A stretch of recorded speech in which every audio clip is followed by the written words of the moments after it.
여러분 안녕하세요. 헬스케어를 활용한 메이크굿 상담 기법 이로운 강사입니다. 오늘 혈관질환 보장 강화 상담 기법 중 새로운 주제 협심증과 급성심근경색증은 종이 한 장 차이라는 주제로 강좌를 시작해 보겠습니다.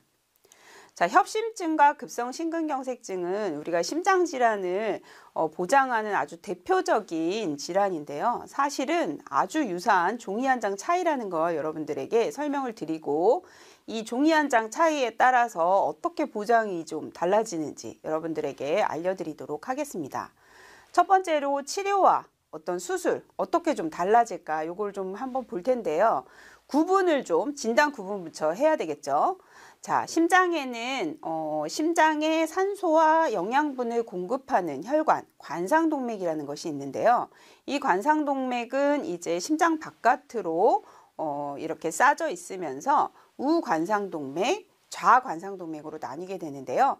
좌관상동맥은 다시 좌해선지, 좌전하행지 이렇게 통해서 심장 아래로 내려 뻗어가면서 심장에 산소를 공급하게 됩니다. 그런데 이 혈관들이 동맥경화, 여러 가지 원인에 의해서 좁아지고 혈전증이 생기면서 심장에 발생하는 허혈성 질환을 모두 통틀어서 허혈성 심장질환이라고 합니다. 그러니까 허혈이라면 혈이 부족하다는 얘기겠죠. 그래서 산소와 영양분이 부족하게 돼서 심장에 충분한 산소와 영양분을 공급하지 못하게 되면서 발생하는 모든 질환을 통틀어서 말씀을 드리는 건데요. 이 중에서 협심증은 관상동맥이 좁아지긴 했지만 심장 근육의 괴사까지는 발생하지 않은 경우예요. 여기서 이제 괴사가 굉장히 중요한 포인트겠죠. 급성심근경색증은 관상동맥의 동맥경화와 혈전증으로 인한 폐색으로 인해서 완전히 막혔다는 거죠. 그래서 요 이제 막힌 부분에 해당 심장 근육의 괴사가 일어난 질병으로 심장 근육이 운동을 멈추면서 급격히 사망하거나 심부전증이 발생할 수 있는 질환입니다.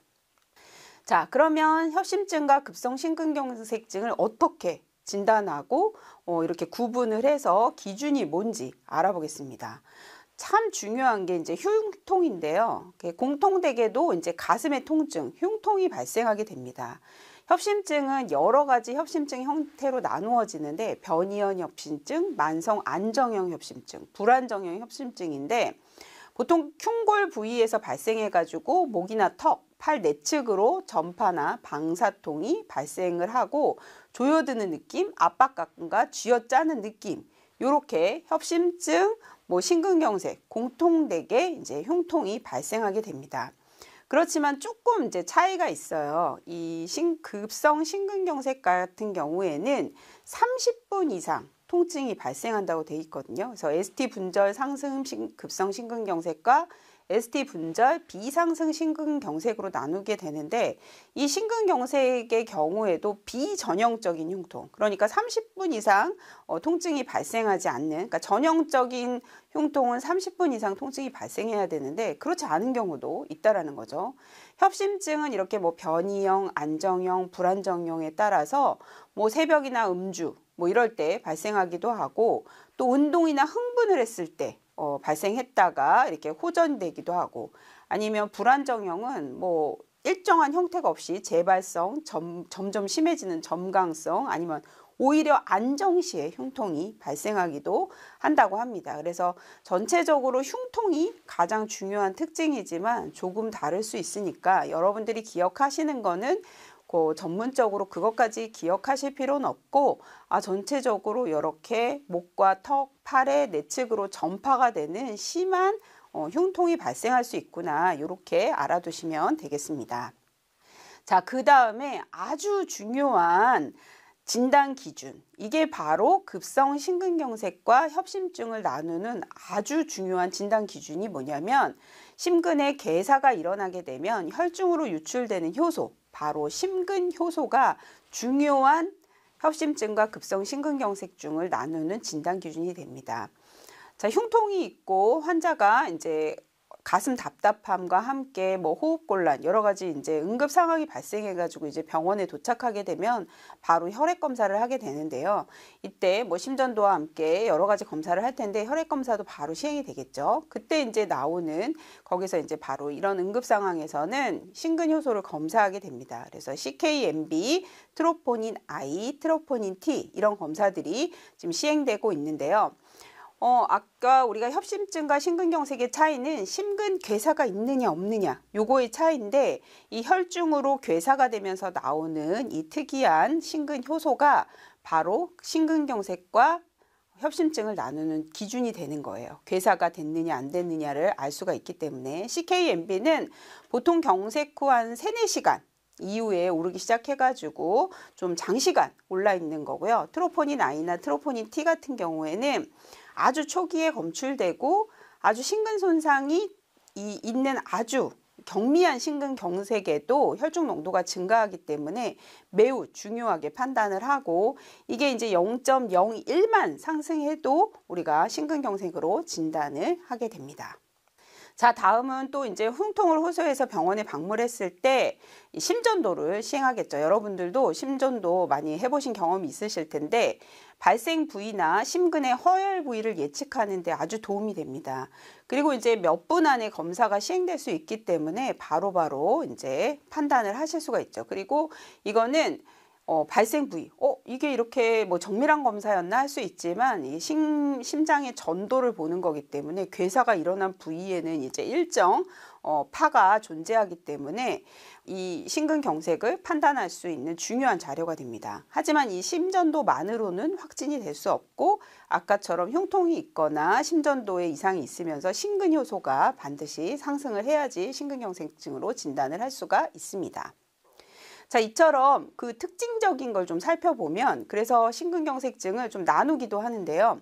정상, 또 ST 분절, 급성 허혈성 손상을 의미하거든요. ST 분절이 상승을 하게 됩니다. 그래서 이게 이제 PQRSTU 이렇게 파를 좀 이름을 정해놨는데, 이 ST 그러니까 S에서 T까지 가는 동안에 이 분절이 원래 이렇게 있어야 되는데 이렇게 평지로 가야 되는데 ST 분절이 볼록 이제 상승을 하게 됩니다. 또는 이 ST 분절이 하강을 해요. 처음에는 상승을 하다가 좀 이 환자가 이제 늦게 도착했을 때는 오히려 T 분절이 역전을 하게 되는 손상을 보이게 되고, 또는 병적 Q파가 뒤쪽에 발생을 합니다. 그래서 이 세 가지 특징을 갖고 진단을 하게 되는데, 사실 아까 이제 설명드린 것처럼 심전도만으로는 확진하지 않고 이렇게 허혈성 손상이 있는데 실제로 ST 분절 상승이 있으면서 아니면 또는 다른 변화가 있으면서 심근 효소가 상승을 해야지만 급성 심근경색증으로 진단을 하게 됩니다. 자, 그래서 협심증과 심근경색 진단 기준 중에 또 요구에 있으면 실제로 그럼 관상동맥이 막히거나 폐색이 돼서 발생을 하는 거기 때문에 관상동맥 검사를 시행을 하게 되죠. 그래서 혈관 조용 CT를 촬영을 하는데 조영제를 넣어가지고 실제로 CT를 촬영하게 됩니다. 그래서 이 75세 남성 같은 경우에는 10일 전부터 발생한 흉통이 있으셨다고 해요. 그래서 응급실로 간 건 아니지만 외래 가셔가지고 이 검사를 시행하게 되죠. 그랬더니 실제로 검사를 해보니까 좌전 주간지 80% 협착. 그렇다면 관상동맥이 80% 이상 막혔다고 하면 뭘로 진단을 할 수 있을까요? 실제로 이렇게 80% 이상 이렇게 폐색이 됐을 때 협심증이 될 수도 있고, 무조건 이제 협심증 진단은 나올 수 있겠죠. 좁아졌으니까. 그리고 흉통도 실제로 발생했고, 그렇지만 심근 괴사, 실제로 막혀가지고 그 해당 심장에 괴사가 일어났는지 여부는 알 수가 없죠. 왜냐하면 알려면 바로 혈액 검사를 통해서 심근 효소의 상승이 있어야지만 판단을 내릴 수 있다는 점입니다. 자, 또한 이 혈관 조영술 말고 또 이제 심장 초음파도 많이 시행을 하게 됩니다.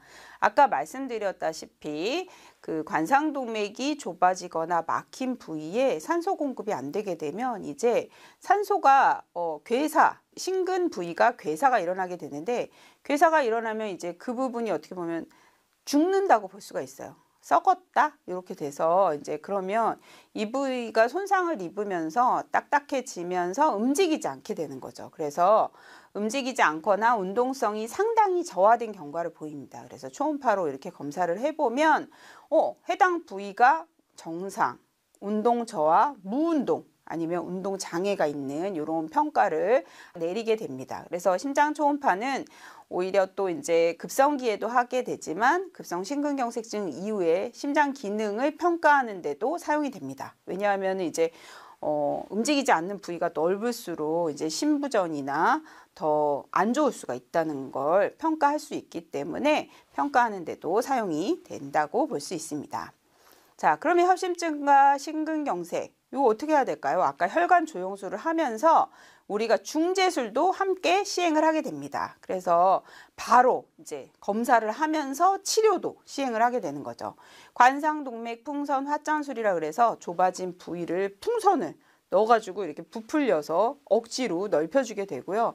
또는 넓혀주고 난 이후에 거기다 스텐트를 처음부터 이제 스텐트를 먼저 막 쑤셔 넣을 수는 없거든요. 그래서 관을 넣었다가 거기에서 풍선으로 먼저 확장을 시킨 후에 스텐트를 이제 삽입을 하게 됩니다.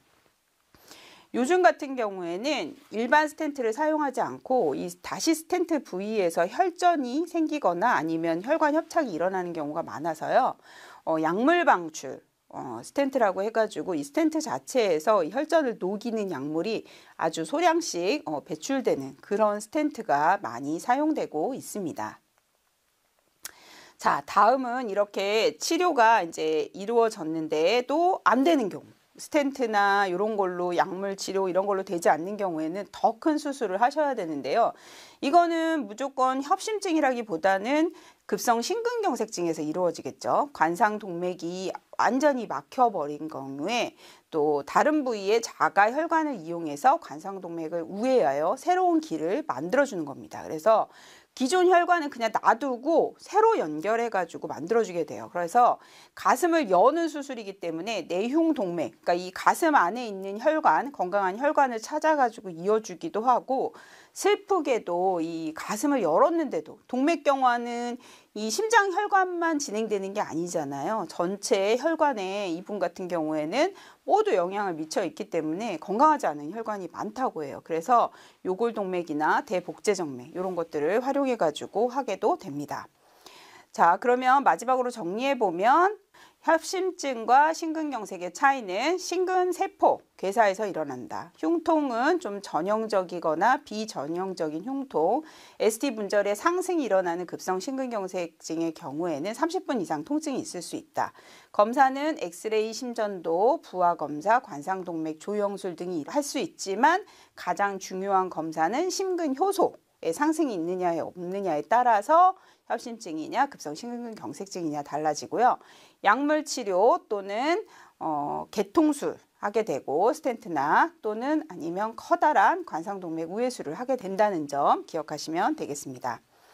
자, 그러면 우리 이 사례와 보험 상품을 한번 매칭해 보겠어요. 2015년에 고혈압 진단과 협심증 진단으로 약물 치료만 받으신 분이 있어요. 이런 경우에는 다른 보장에서는 안 되지만 내심 안심 건강공제 플러스 심장 보장 특약 협심증이 보장이 되죠. 그다음에 2018년에 이분이 계속 협심증으로 약물 치료를 받았지만 급성 심근경색증으로 스텐트를 삽입하게 됩니다. 이럴 때에는 급성 심근 트리플 건강공제에서 급성 심근경색 진단비, 성인 주요질환 수술비에 해당이 되고요. 뇌심 안심 건강공제에서도 심근경색 진단비, 심혈관 비관혈 수술비 해당이 되고요. 이런 치료에도 불구하고 2022년도에 재발을 하면서 관상동맥 우회 수술을 시행하게 된다면 MG 트리플 건강공제에서 주요질환 수술비, 성인 주요질환 수술비에 해당이 되고 MG 내심 안심 건강공제에서는 심혈관 관혈 수술비, 이번에는 비관혈 수술비가 아니라 수술보험금이 훨씬 더 높은 관혈 수술비가 지급되게 됩니다. 또한 이제 2018년에서 22년 동안 재발이 없었다면 그동안의 건강관리 자금이 발생할 수 있겠습니다. 자, 이렇게 경증에서 중증까지 대비가 중요하겠죠. 그래서 이 협심증에서는 MG 트리플 건강공제에서는 협심증이 보장되지 않습니다. MG 더 좋은 건강 플러스 공제에서는 특정 허혈성 심장질환 진단 특약에서 보장이 되고요.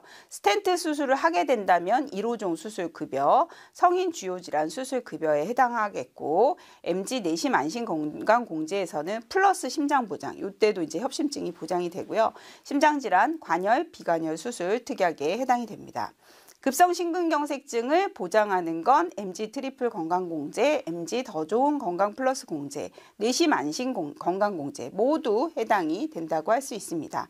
뇌심 안심 건강공제에서는 특히 이제 건강 치료를 하고 난 후에 건강관리 자금이 발생할 수 있다는 거 좀 진단 확인일 이후에 5회까지 지급이 되니까 최대 4천만 원까지도 보장을 받으실 수가 있겠습니다. 자, 그러면 우리 여기까지 이제 배운 거를 가지고 좀 업셀링 화법을 좀 만들어 보겠습니다. 이렇게 요즘은 여름이 길어지고 있어서 우리가 추운 겨울에만 심근경색증이나 협심증이 발생한다고 알고 있었는데, 더운 날씨에도 심장혈관이 좁아지는 협심증이나 혈관이 아예 막혀서 심근이 괴사되는 급성 심근경색증이 많이 발생된다고 하는데, 특히 고혈압, 당뇨, 고지혈증이 있는 고객님 같은 경우에는 심장 건강이 더욱 걱정이 되실 거예요. 또한 이런 가족력이 있는 분들도 해당이 될 수 있습니다. 비교적 초기 단계인 협심증에서 발견돼서 심장 혈관 관리를 잘한다면 건강한 심장을 유지할 수 있지만, 더욱 악화가 되면 급성 심근경색증으로 심부전이나 아니면 스텐트 수술, 흉곽을 여는 큰 관상동맥 우회수를 해야 할 수 있으니까 이에 대한 대비가 필요합니다. 그래서 협심증부터 급성 심근경색증, 그에 필요한 수술 보장까지 하는 상품을 가입해 두시는 게 좋겠습니다. 하시면서 우리 3가지 상품 모두 안내해 주시면 아주 좋은 상담이 되실 것이라고 생각이 됩니다. 오늘 협심증과 급성 심근경색증의 차이에 따라서 우리 보장 컨설팅을 어떻게 하는지 알아보는 시간 가져봤습니다. 여러분 도움 되셨길 바라면서 오늘 강좌는 여기서 마치겠습니다. 감사합니다.